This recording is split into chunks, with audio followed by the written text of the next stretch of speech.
I am here today to talk about Go at the Cyber Grand Challenge, and I just want to say that I sort of submitted this talk abstract on a whim because I love the community and I loved all the people who used Go and just the sort of environment around it. And that was in February, I think, is when I had to submit the talk. And I was really surprised when I was chosen to give a talk here in front of all you amazing people. So I hope you'll bear with me as I go. I'm very nervous about this. I want this to be something that you find useful. You guys and gals have chosen to come here and listen to this talk instead of some of the others.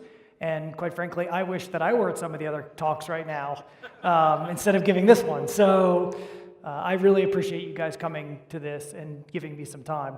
Well, I've never used this system before, but if you have questions during the middle of the presentation, please you can go to this link up here and I'll see them on my slide. And that way at the end, if we don't have time, I'll know where you guys have stopped me or you think that I'm an idiot and that I should go back and do something. So let me just make sure I've got this. Click here. Okay. So again, I'm Will Hawkins. I'm a graduate student at the University of Virginia, and I was one of the people that was lucky enough to be on this team from the University of Virginia that got to go to the Cyber Grand Challenge. And I am much more of a C programmer and C++ programmer than I am a Go programmer. I am definitely not an expert by any means. You all know much more than I do.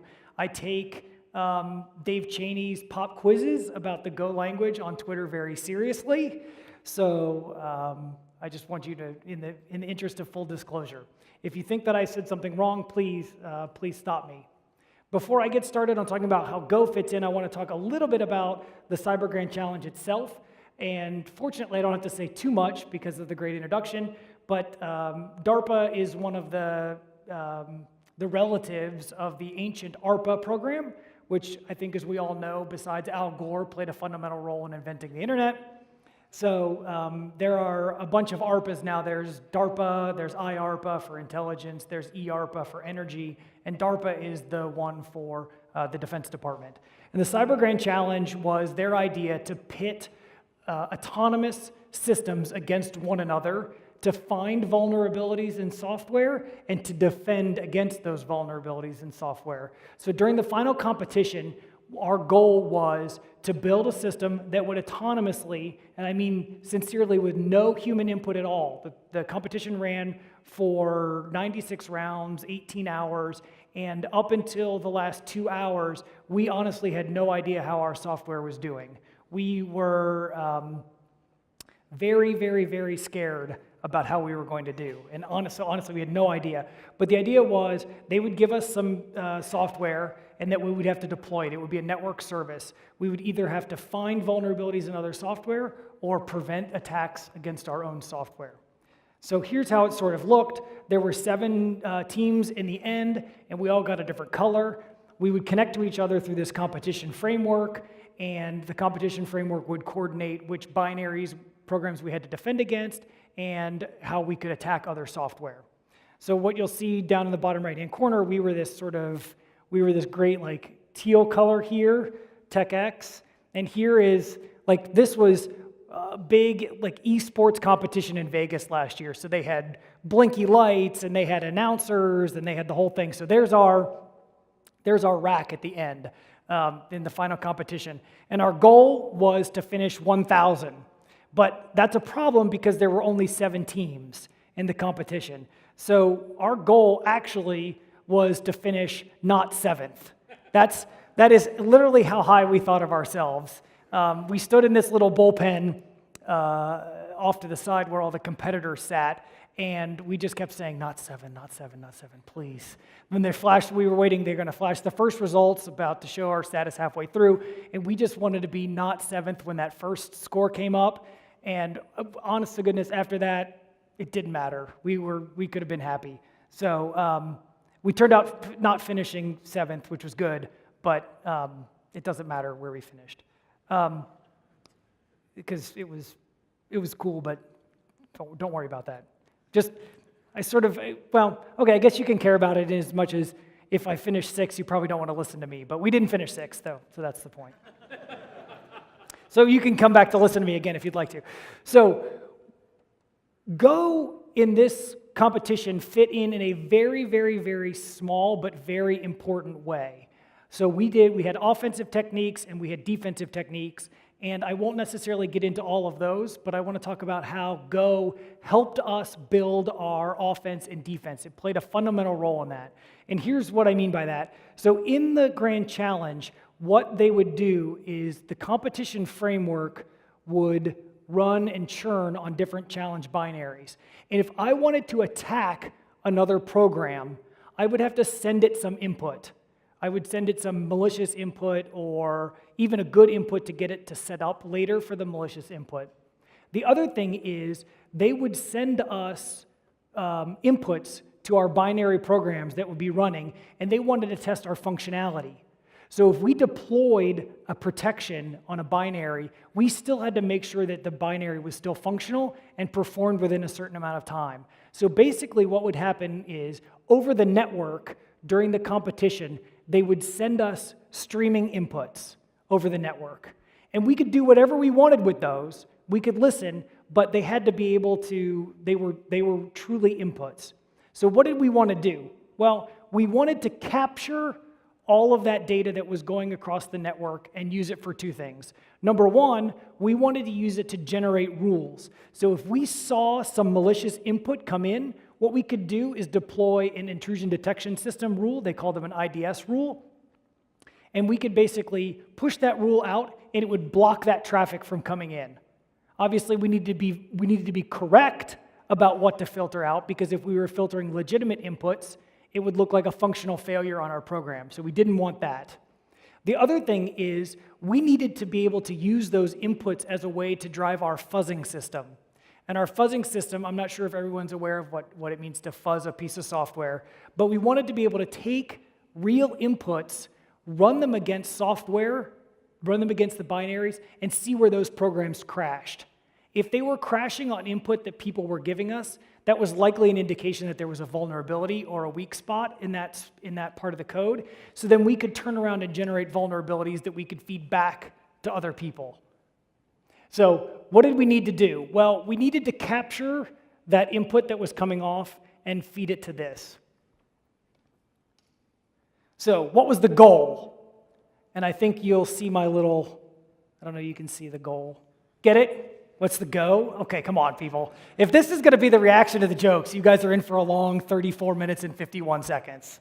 So the idea is that there are certain pieces of metadata that go along with this information that's coming across the network. So it's not just the inputs to the binary. It's things like timestamp, there's a conversation, is it coming from the client, is it going back to the server? It doesn't really matter what it was, but it was a special packet format. We wanted to be able to capture that and do something with it. Like I said before, we wanted to put it into a data store that can be queried by the different components of our offensive and defensive infrastructure. So that's the fuzzer and the rule generator. So the results, the capturer, the fuzzer, and the IDS all turned out to play a very significant role in our output, in our success. The rule generator in particular was very important on two specific occasions. There were two specific occasions where our defenses against binaries, which were binary transformations, where we added stack canaries or we added honeypots and things like that, we were defeated twice, and in very, very, very bad ways. Fortunately, what happened was we had already seen malicious input that would have triggered those. And so after we got exploited the first time, even though our ultimate defense wouldn't have succeeded in preventing the attack, because we were able to detect that malicious input through the capturer, we were able to generate an IDS rule and push it out, and we were no longer able to be exploited. So we got exploited once, then when we saw the input, we got this rule, we generated a rule, and we deployed it. So we would have been significantly worse off had we not had this. In fact, we were one of the only one or two teams that actually earned points on defense. It turned out that the other teams used defenses that were too heavyweight, and so because of the functional penalties that they would incur through the defenses, they actually lost points. All right, so quickly, what do we want to do here? Well, first of all, we need to capture the traffic coming off of the network. We need to filter that traffic. We need to store the traffic for later assumption. So we have some choices. Did we want to use a simple TCP dump running on a machine, or did we want to use a library? For filtering, did we want to use in-kernel packet filters to make sure that we got the right packets, or do we wanted to do something custom? Finally, how do we want to store that captured data for later analysis? Do we want to store it in a flat file, or do we want to store it in a database? If we want to store it in some database, what kind of database? Finally, do we want to just put these things together in sort of in a bash pipeline? By the way, I have no idea why I did all caps for bash there. It's not like, I mean, it does stand for something, but it's definitely not an acronym, so I apologize. So do we want to do that, or do we want to use a custom program? And if we want to use a custom program, what do we want to write it in? So here were our decisions. We decided that for capturing, we wanted to use libpcap. For filtering, we were going to write custom filters. And because I was the one writing this, and I knew MySQL better than any other database, we decided to use MySQL. We considered a bunch of others and thought about different reasons that we might want to do that, but ultimately we settled on this. Thank you very much for the 2 comments that just came in. I appreciate it. And finally, the most important part, why you're all here, we chose to write the custom program in Go.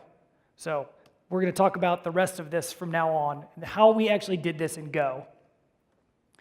So the idea is that when the data comes off the cloud that's on the left-hand side, we're going to do some capturing, we're going to do some parsing, we're going to do some filtering, and we're going to do some storing. So I initially chose Go for 2 reasons for this. Number 1 is that I was fascinated by the language. But number 2, and more importantly, my initial conception of this was going to be in a pipeline of processes. And I thought, what better way to do this in a pipeline of processes than in a language that is basically designed for this sort of concurrency from the ground up? I knew that, yes, we would get, and I love this talk by Rob a few years ago where concurrency is not parallelism and vice versa, but I knew that if we started out with something that was concurrent, we could easily make it parallel in the end by the runtime. So the idea is that we could have these pipelines set up, and away we would go. libpcap, as I mentioned earlier, was one of the components that we used. We used the Go packet implementation of that for this. And finally, at the end, for storage, we used the DB SQL driver, which is the standard driver, as far as I can tell, and then also the Go SQL driver for MySQL to do the ultimate connections. So, packet capturing, Go packet. Has anyone here used Go packet before? Awesome. Did you like it? Did it seem to do what you wanted it to do? I was really impressed because it really did just exactly what I wanted it to do right off the bat. It's really, really, really easy to use, and it looks a lot like what you would use for libpcap in a C library. The idea is that the first step for use is you can open live or you can open offline. If you open live, you're actually opening a network interface on the device to do the capturing from. And also, which I think is really cool, is you can open offline. So you can open some file that you've stored before with packets and replay them. The next thing you want to do is get a new packet source. And finally, there is basically a function that returns a channel, and you can range over that channel to get the packets. Just because apparently I'm supposed to give code in these talks, this is not very interesting, but here's what it looked like for us to actually do the capturing. You'll see basically what I just described to you, which is you open the interface live. From that live source, you get a new packet source, and you can see down there I've used a select statement to actually go through and pull the packets off the channel. So now the next question was, how are we going to filter out the packets? Obviously, there's a lot of data that could be coming across the channel. We only want to store packets that match a certain filter. This was more important, quite frankly, for testing, where we had a lot of other network traffic in the background. But there were a lot of communications between the different components of our systems, and we wanted to make sure that we weren't capturing that. So we can use GoPacket again to do the filtering, which I think is really cool. And there's 2 steps for use. It's pretty simple. You can use the layer function to get a layer out of the packet. And then after that, voila, you use the layer. Not that complicated.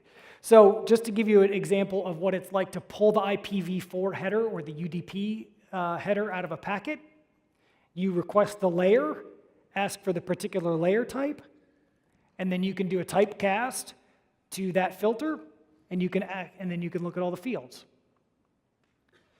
So I'll come back to filtering a little bit later on because it ends up being a red herring in terms of optimizations.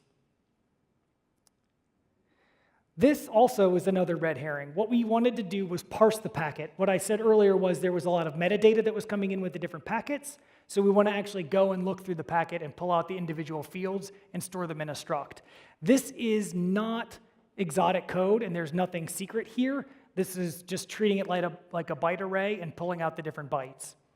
I'm sure that this could have been done better and probably more of a methodological fashion, but this was one person writing Go, and I wasn't particularly comfortable with anything beyond this. So I thought, well, let's just get something done, and let's get something written and see what it works, and then if we need to go back and fix it, we'll do that later. Finally, storage. How do we do that? Again, very simple with the Go APIs. 3 steps for the use. Number 1, connect to the database, open, prepare your statements so you can use them, exec your statements, and either check or retrieve the results. Just to give you a sense of what that code looked like for us, it's sort of exactly what you would think. The only thing that's a little bit out of the ordinary here is that my first gut reaction was to connect over a regular TCP socket to the MySQL server, but we knew the MySQL server was going to be located on the same host as we were going to be doing the capturing. So I decided to go with just a straight Unix socket, just in case we needed the performance out of that. Turned out probably not to particularly matter too much. The only interesting thing about this example that I think is that there's this ping method that I didn't mention earlier. In the Go database API, sometimes you have to do ping after you do an open to actually check whether the connection is established. And in this case, we had to do that here. Finally, okay, so we've got the whole pipeline built. Everything's great. It should just work, right? Nobody tests their code. I don't know why. I went to a session earlier and they were talking about testing, and I thought, well, I don't test my code. Why do I need to figure out how to write unit tests? I don't even write it. If it compiles, it works. Because that's how I write code too, by the way. It looks a lot like this. The good thing was DARPA would play games with us periodically. Once we qualified for the final event, we would play games. And what they would do is they would give us actual traffic that was directed at these binaries that we were trying to exploit and trying to defend. So the first thing we did was I just used TCP dump to actually capture the traffic into a file. So that's the first thing I did. After that, we wanted to filter out some of the traffic so that we didn't have to keep replaying any SSH traffic or metadata traffic that we had going in the background. And finally, we had to decide how we were going to store it. The good thing is, during playing, we got a significant number of these attack packets, or these input packets. We got about 200,000 packets, so we stripped it down to being a strict number of 200,000 packets. And the beautiful thing about TCP replay for replaying packets from a TCP dump is that you can replay them either in the same speed that they came in, or you can replay them as quickly as possible. So I wasn't sure, and we weren't particularly sure, the volume of data that we were going to be getting during the competition, so we wanted to make sure that we could handle the traffic as quickly as it could come in. So instead of replaying it back in time that it would have been clocking the way it came in, we basically chose to replay it as quickly as possible. So we accelerated the playback to where we could replay 200,000 packets in about 15 seconds, which that's not a huge throughput, but it's pretty good. So we knew we needed to be quick. And the storage required for this was fixed, so we didn't have to worry about that. So we needed to run a test. The first result, we wanted to figure out, okay, how many packets did we capture that were actually sent when we replayed them? And as you can see, pretty good, 100%, right? So I know that I ended a little bit early. We've got about 20 minutes for questions. So does anybody have any? I'm just kidding. I'm just kidding. It didn't work that well. It did not work that well. So we're like, okay, let's see, how did we do? How did we do? How did we do? We got 844 packets out of the 200,000 replayed into the database in 15 seconds. So if I'm trying to defend against an attack that comes in real time, capturing 844 packets out of 200,000 packets is not going to work. So it's not ideal. So this is where I thought the whole process got very interesting. I wasn't sure what to do. That is an incredibly low number. But at this point, it was sort of like throw up your hands. The good thing is, I remembered the trick from a long time ago where you could take a C program and put it in and run it through gprof, and then magically it would tell you where your program sucked. This is like getting a program in GDB. Once you get it in GDB, it's like, oh yeah, well, of course it's a seg fault there. How do, this is easy to debug. It's dead simple. So I thought, okay, we got to get it into a profiler somehow. We have to figure out what's going on. So before I did that, I thought to myself, what kind of results do I expect the profiler to say? Well, from before, what I said was, I wasn't sure how the parsing and the filtering were going to work. Those were just direct byte manipulations. I wasn't doing anything exotic or fast. So I thought, for sure, that is going to be the problem. I know that's going to be the problem. So when we optimize, what do we want to do? Well, we're going to make a bunch of parsers. And they're all going to run in parallel, and they're going to suck the data off of the captured input. We're going to parse them in parallel, and that will be the problem. We'll be able to solve it. That's great.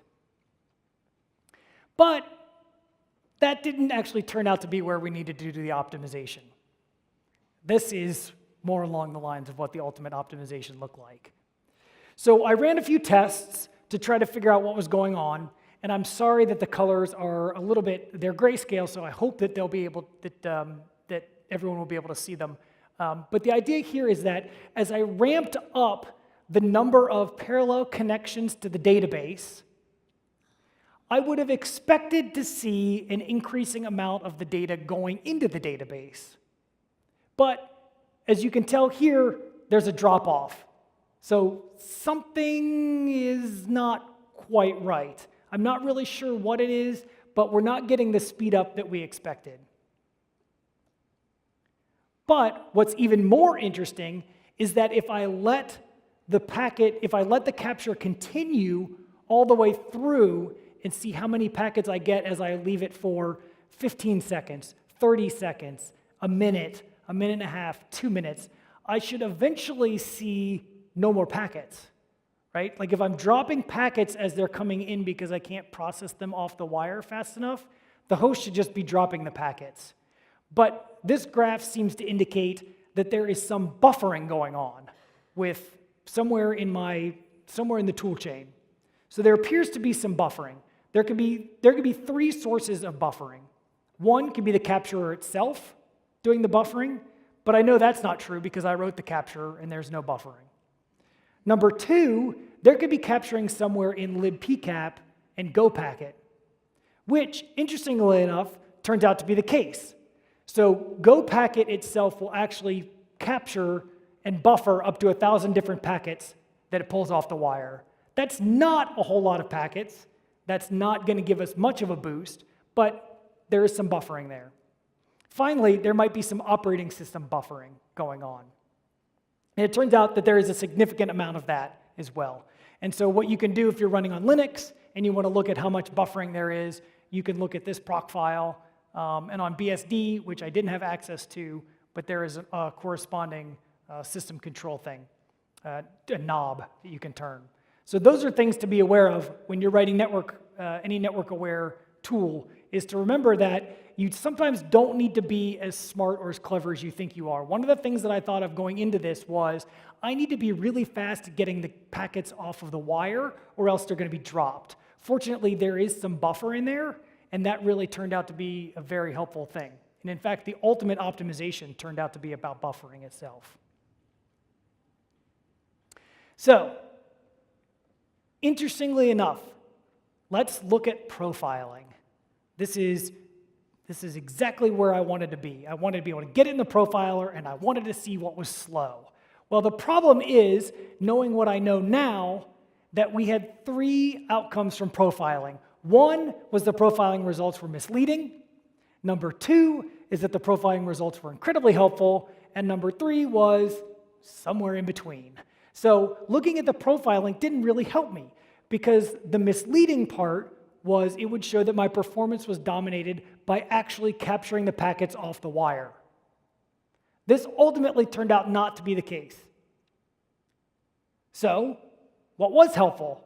Well, what was really helpful when the profiler told me that all of my slowness was coming from putting things in the database.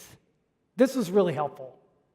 The other problem was somewhere in between. I would get this combination of, oh my gosh, the packets are being slow to come off the network, or at the end, there was also this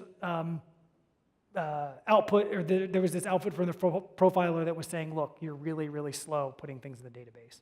So, how am I going to do this? We want to look at what's the cause of the bogus profiling data. Well, I want to think about the order of events. And as we said, the order of events is very important. And what I want to show here is that when I start the capturing tool and it's waiting for data, the first thing that it's doing is sitting and blocking to get data off of the channel itself. So if there's no data coming in at all, and I'm running the profiler, the output is going to show that the only thing that's been done 1,000 times, if you remember from buffering, it's going to read 1,000 packets off of the channel as fast as it can. That's going to show that the performance is dominated by read packet, just because it's sitting there looping. So if I don't feed it any data, I'm going to get bad results. And here's how that looks if you think about it conceptually as a pipeline. When the data starts at time 1, the packet is read from the wire. At step 2, another packet is read, while the first packet is sent on to the parse phase. In step 3, a third packet is read. Then we have the second packet goes into parse, and the third packet goes into filter, and at time 4, we pull the fourth packet in. But once that first packet gets to the storage phase all the way at the right, this is where the problem becomes a little bit more interesting. That first packet takes multiple time sequences to get written into the database, which backs up the middle 2 phases of the pipeline. However, because there's buffering with the packet capture, that first phase of capture keeps doing work. So we basically find out at the end from the profile that I've only done one little quanta of work in the store, but look at how much work I've done over on the capture side. So what I really need to be able to do, I really want when I'm profiling, I really want it to look like this. I really want there just to be a single step through for when I'm timing. So the fix for this to get better profiling data was to go into GoPacket and turn off that buffering so that it was only fetching one packet at a time until I went back. So my pipeline was only passing one packet at a time from capture to parse to filter to store. And now when I turned it off, the packet capturing wasn't running forward by 1,000 packets. This really helped me understand this. Of course, this was only useful because at the end, I knew what the actual slowdown was. When I was actually figuring this out in real time, I had no idea what was actually going on. So I went with the equivalent of printf debugging, which is manual profiling. And the whole goal was to simply turn parts of the pipeline off until the performance got better. And then the last thing that I turned off would be the problem. So this is the beating will continue until morale improves method of profiling my code. Just turn things off until it gets better. Fortunately, I hit on the answer within the first component that I turned off. So I wanted to maintain the same pipeline so that I could figure out if what the knob I was tweaking was actually the performance problem. So I looked at the most important, or what I thought was going to be the dominant statement, which was this exec statement where I was hitting the database. And all I did was put a return at the top of the function. That's literally all that I did to change things. And then, magically, everything gets better. I mean, honest to goodness, it was that simple to know and recognize that the database connection was actually the problem. So, with all of that background, I'm ready to wow you with everything that I learned about Go and optimization and show you how we fix this problem. First of all, it was, you guys are looking at me like I'm going to tell you something amazing, and I'm really not, I promise. The idea was we wanted to add a buffer in the place that was on the critical path. So we added a buffer between capturing and parsing the packets. We were trying to get the packets off of the wire as quickly as possible, so we made a huge buffer. Obviously, this is not going to solve the problem where the end of the pipeline is so slow that it still backs up. But the buffer does give us a chance for spurty traffic to be able to be sucked up temporarily, free the capturer up to get as many of the packets coming in at a high rate, and then later store them at a much slower speed. So yes, this is not going to solve all of your problems, but it does help with bursty traffic. Finally, we wanted to be able to take advantage of the parallelism of the database itself, the database server, and we wanted to be able to open as many parallel connections to the database as we could and reuse those connections. So what did we do? For all of our functions that were doing the storage, we spawned off a bunch of workers. Instead of one Go func to actually do the connection, we would spawn off 100.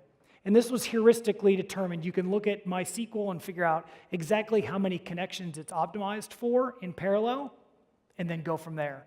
That has been how many parallel storage functions we wanted to have. So those were two fixes that were, yes, they were very important.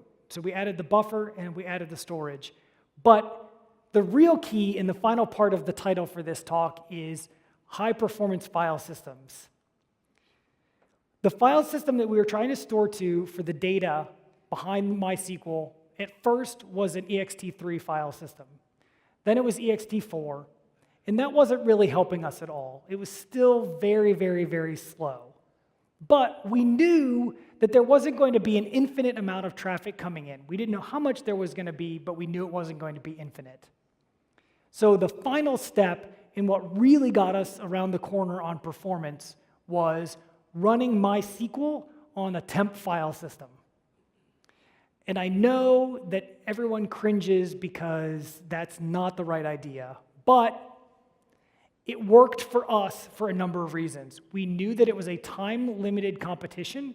We knew that the number of packets was going to be somewhat limited. And the good thing about the hosts that were provided to us to run this system was that they had an enormous amount of memory. An enormous amount of memory. So when we mounted a temp file system in memory, we had plenty of space to be able to do this. And it turned out that when we looked at it at the end, we did end up filling up the temp file system. So that backfired a little bit, and by a little bit I mean a lot. But what we also realized is that because the system worked, as I was talking about earlier, we don't think that we ran out of temp file system space until very late in the competition. And in fact, because of the way that Go works and we were able to capture errors and the way that it's just built in to sort of be running constantly even when things fail, none of the pipeline collapsed. I mean, the disk was clearly out of space, but yet the pipeline continued to work just as well. So there's just that amazing resilience with Go that really was amazing. So that's really all I wanted to say. I do now. This is not like a false ending like it was before, where the drummer in on the rock band who stops early and then everybody comes back and it's like an encore. That's really the end. This is a picture of our team. As you can see, I was one little part of this, and we just had a fantastic time. It was really amazing, and I think, quite frankly, the best part of it for me, besides getting to work with a team of people that I liked, is getting to work with a team of people who made Go possible. And I mean that very seriously. This was this was a fun tool, fun opportunity to learn Go. I got to learn a lot about it. And in fact, when I was preparing for the talk, I got to go back and do some more investigation into this problem. And I got to look at some of the really neat tools in the Go profiler that I didn't know about then, such as block contention, and that third version of profiling. And so now I feel like I have an opportunity to contribute to the language and to the standard library in a way because I got to do this. So I feel like I'm able to give back, and that's a really, really, really great thing. So thank you.